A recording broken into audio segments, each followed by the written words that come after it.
पुढे एक मोठी बातमी आहे। भारतीय क्रिकेट संघाचे मुख्य प्रशिक्षक आणि भाजपचे माजी खासदार गौतम गंभीर यांना आयसिस काश्मीरकडून जीवे मारण्याची धमकी आली आहे। या बातमीला ANI दुजोरा दिलेला आहे।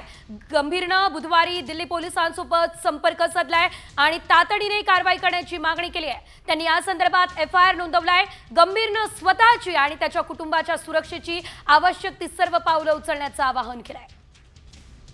अधिक अपडेट या संदर्भात आमचे प्रतिनिधी विशाल सवणे यांच्याकडून घेऊयात। विशाल, आपण पाहतोय गौतम गंभीरला आयसिसने धमकी दिली, काय कारण यामागचं असू शकतं?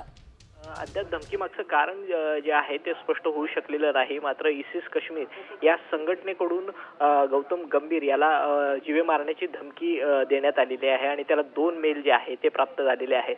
जसे मेल प्राप्त झाले तसं गौतम गंभीर ची जे मॅनेजर आहे तर त्याचबरोबर स्वतः गौतम गंभीर यांनी दिल्ली पोलिसांशी संपर्क साधला आणि या संदर्भात एक FIR जो आहे तो दाखल करण्यात आलेला आहे। त्याचबरोबर त्यांनी संपूर्ण परिवाराला जे आहे ती सुरक्षा वाढवून देण्याची जी आहे ती मागणी केलेली आहे आणि त्या दृष्टीने आता तिथलं प्रशासन जे आहे ते पावलं उचलायला सुरुवात झालेली आहे। धन्यवाद विशाल, दिलेल्या सर्व सविस्तर अपडेटसाठी।